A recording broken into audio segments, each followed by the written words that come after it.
house back on the Bossman show, front of the show, my buddy, Coach Carm, Sienna Saints out of the MAC. Coach Carm, what's up, my brother? How you doing, man? Oh, hanging in there, man. Just another day, another chance to get better. That's all we're looking to do. I hear that, man. Hey, you're playing well right now, 6-0 in the MAC play, man. Just beat Kevin Baggett and Ryrie this past weekend. We got St. Peter's coming up this week. So how you feeling seeing your guys win 6 games, knowing what you've been through all year long, brother? Yeah, you know what? It's exciting to be back playing. We're thankful, but we got a chance to do something special, and I don't want our guys really looking at our record. I think, obviously we haven't played a full 40 minutes yet. So it's all about, kind of taking care of all the details and not really worrying about the score. If we keep ourselves to our Sienna standards and everything we got to do on a daily basis, that end result will take care of itself. And so we just had 2 really good days of practice. And now we'll start our prep for St. Peter's tomorrow and, have a 2-day prep. And then we're on ESPNU at 7:00 Eastern time, Friday night. And we'll see where the chips fall. But, I'm just looking for a great effort from our guys. We're thankful to be back playing. And, now it's every day you got to win. You got to win every day with your approach and how you attack it. And we want to make sure we're getting better in all we do. And how has it been for your guys, man? As you know, you've stopped twice and getting your guys in shape, not getting your guys hurt. So how's it been for you and your staff to keep your guys healthy, with COVID-wise and health-wise on the court? It's a constant process with one, making sure we're adhering to the social distancing and the mask wearing, the hand washing. I have my director of ops in the locker room every day when these guys come in, making sure they're washing their hands. And now we're lucky. There's no other really students on campus except our women's basketball team and maybe some cross-country runners. The rest of the student body comes back February 22nd. So we have a chance to kind of be in our own bubble, but, we try to keep our guys on campus isolated, with ourselves in the dining hall. When we go on the road, we have to-go meals from the hotel. We have our own conference room where we make sure we sanitize it after every time we watch film and meet and stretch. And then obviously the mental piece, we're making sure they're kind of in a good mental space. And then obviously physically with, we try to do a recovery lift the day after a game. So we don't really have an off day. We have a recovery day. And then we lift 2 times a week and we stretch the day before the game. Then we stretch the day of shoot around. We do a lot of stretching, a lot of hydration, a lot of treatment with our trainer, Greg Dashnell, who does a great job. And, it's one of those things where you just want to make sure these guys are taking care of their bodies the best of their ability. There's some studies out there about soft tissue issues and hamstrings and those type of muscles where you want to make sure you're doing a lot of sprint work like 2 days before the game. And it's, I think 6 to 8 sprints where you're getting your guys to kind of go max speed, but those muscles are getting used to that. Obviously, we don't have a specific basketball performance coach. Our strength coach does a great job, but I lean on, I got a good buddy of mine, Matt Johnson, who's the strength and conditioning coach for basketball performance at Butler. He's their first one there that's ever done it. And so I lean on him a lot, and he helps our strength coach out too. And, just trying to use all the resources we can to make sure these guys are in tip-top shape to compete. I hear that, man. Like you said, man, only playing 6 games all these months, man. I can only imagine you guys be in condition because you're playing back-to-backs too. And I know for the NBA level, even if the Atlanta Hawks played Brooklyn that one night, came back home and played Cleveland, lost about 15 points because they let out the gas in the third quarter. So how has it been for your guys knowing you got back-to-backs on the weekends here to keep them very much healthy and prepared, knowing you got to play them 80 minutes potentially 2 days in a row? Yeah, the back-to-backs are a monster. People talk about the players, but, man, I'm beat up. It takes me 3 days to recover. So, you play Friday, Saturday. I don't feel right till Tuesday night or Wednesday morning with just needing the rest because, you're watching film. Your mind's always going. Even if you're trying to rest, your mind's still going. I think it's a lot to do with mindset. You can still hear me. I'm still kind of hoarse a little bit. Oh, yeah. And so – it's about getting these guys to understand, hey, regardless of the outcome of that first night, you got to come and do it all over again to the best of your ability, 100% of the time. And we don't make excuses. We don't let others make excuses for us. And so now it's about, hey, execution, discipline, may have to slow it down a little bit. We want to get up and down and attack and finish, but we may have to, get a defensive stop in no time and score and then run and execute in the half court at the pace we want to play at. but without sacrificing that ability to set good screens, to worry about the details, setting our man up, coming off the screen. All that stuff is so key to being able to execute high-level offense. And, you know, I felt like we had some slippage last game. We were fortunate to win, but you know, I told our guys, it's the success is in those details and doing those simple things to the best of our ability, and not kind of, you know, getting tired of doing those simple things to the best of our ability. That success is in those details.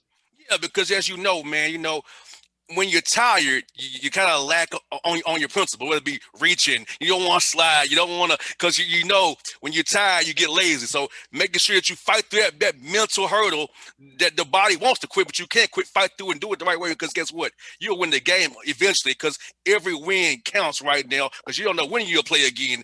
So when you're out there, you got to make sure you capitalize while you can. Exactly. So, you know, you got to make sure you're taking care of everything you can control. You know, you're stretching, you're hydrating, you're eating right, you're sleeping right, you're adhering to all the protocols for COVID, you know, procedures, and making sure you're safe that way. And then you still got to get in the weight room. Then you still got to produce on the court. You still got to get your shots up. You still got to be able to execute. You still got to get your film watching in. So, you know, I think what I'm going to start doing is I had our staff, you know, my offensive coordinator, defensive coordinator, and special teams coach, you know, they all had 15-minute meetings with all of our players today. So I had a player meeting, and then they each had a meeting, 15, 15, 15. So that's about, you know, 50 to 55 minutes out of our players' day. But I like doing that on Tuesday. So similar to how an NFL coach works, right? Oh, yeah. You kind of have those position group meetings, and now you're able to clean up some execution and do some teaching, and not really worried about the physical breakdown, but you still got to keep them mentally engaged. Yes, typically on that Monday, when you come in on that Monday, off of that Tuesday, or it's the working off day in the NFL, of course. So yeah, you have it down to a science, because that's what they do with the Falcons and all other NFL teams on that Monday. Yeah, so, you know, I just try to make sure we're filling our guys' cups up with that knowledge they need to be successful. And, you know, when it's said and done, you know, I make sure they all got a notebook and a pen, and I want them leaving with 3 bullet points from each meeting. So, hey, you know, some tangible things that they can really focus on. And when they're in the room at night, go through their notebook and see what they wrote down, you know, and what they said. And, you know, I think it's also the message you're giving to your captains and your leadership on the team amongst the players, and how you're telling them and keeping them engaged with their team. And then how you're talking to all the guys. You know, I got a captain that's a walk-on that I have in charge of the bench and the energy on the bench, because we're playing in gyms with no fans. Oh, yeah. So I want our guys to be the most connected team on the bench too. So they're keeping the other guys engaged on the court, and we're all working together for that common goal. But it's a constant process, right? You're never taking any time off. You're never really relaxed, and you're making sure everybody's holding each other accountable. Oh, definitely. And let me ask you something. You up there up in New York? How's it the vibe with the Bills, man? And you know, me and you are no Bills fans, but how is the vibe up there with the Bills doing what they're doing? Oh, everybody's excited. You know, they say you got the Bills Mafia, and obviously, you know, Josh Allen, the quarterback, is fun to watch. And, you know, the trade they made for the wide receiver from the Vikings, obviously, you know, he's a problem. You got to cover him. You know, I think it was maybe 2 games ago, they weren't even doubling him. He was just kind of going out at will and just catching passes left and right. But no, they're excited. I'm excited that, you know, the 4 teams you got are all, you know, kind of up tempo, faster paced. You know, I enjoyed watching the Brady Breeze battle. You know, everyone's talking about it's tough to beat a team 3 times, but I just thought the Buccaneers' game plan was much better. And then obviously Breeze threw two costly interceptions. I mean, no matter what sport you're playing, turnovers kill, right? You got to win that turnover battle. Yeah, Jared Cook's fumble turning everything around for that game. I'm like, if Jared Cook not fumbled that ball, that was going to go touchdown, and they would have made Brady have to drop back. When he used to drop back 100 times, you know, when he had to rush the pass, the Saints can just rush you like they do Matt Ryan all the time. Oh, you're in trouble. When they're ahead, you can't stop that. So that fumble by Jared Cook changed that whole game right there. Yeah, it's interesting, right? Just that one break, that one possession, you know, that one costly turnover or lack of execution. I mean, that sometimes changes the tides. And, you know, we use football some to teach our team just about possession, and, you know, a team that wants to run the ball and beat you up, especially when they have a lead. and that's, look at what Leonard Fournette did for the Bucs too, with them grabbing him, now that, and they can pick and choose, right? He probably wasn't used as much as he would have liked during the regular season, but now it gets to playoff time and they pick their matchup. And that's what the pros are about in basketball or football, right? You pick those matchups to pick on, and that's kind of where you're going in certain games, in certain instances.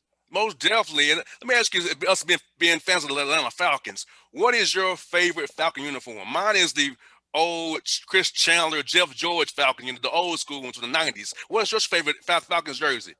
Yeah, I love the old school red ones. Old school red from back when maybe Chris Miller, Deion Sanders, red with the silver and a little black. Oh, yeah. And the red helmets. So the red helmets, those are probably mine. I think back in the day, you would go to the grocery store with your parents, and, at the end you got a little quarter, like the bubble gum machines, but you could put a quarter in, you could get an NFL football helmet. So every time I would go to the store, I would get football helmets, and I would actually play like 10 on 10 or however many little helmets I had. And that was back, the old school Patriots helmets and the old school Buccaneers helmets with the, the guy with the, I forget what you want to call him. I guess he's a Buccaneer, but the orange with the kind of like the sword. The creamsicle guy, the creamsicle. The creamsicle guy. So, my dad would always keep me, up to date, and he'd ask me the team and I'd give him the mascot. And then we even got so far as doing like all the USFL teams back in the day, United States Football League. Jim Kelly was in there. Steve Young was in that league. So always been a big fan of football. And, no, I just think, obviously I think sports are great. I think it can bring people together, and I think it teaches life lessons, and that's why I love it. Man, my first game for the Falcons when I was 2 years old, Carmen, 89 with my father at Fulton County Stadium. I was 2. My first game ever. The Polaroid camera, I was with my little Falcons hat, my little Falcons gear. It was just like, wow. It was like 22 years ago, man. It was like 30-some years ago almost, man. It's like crazy. Time flies, man. I still remember, and I'm a Notre Dame football fan too. So that's what I always root for Matt Ryan, even though he went to Boston College.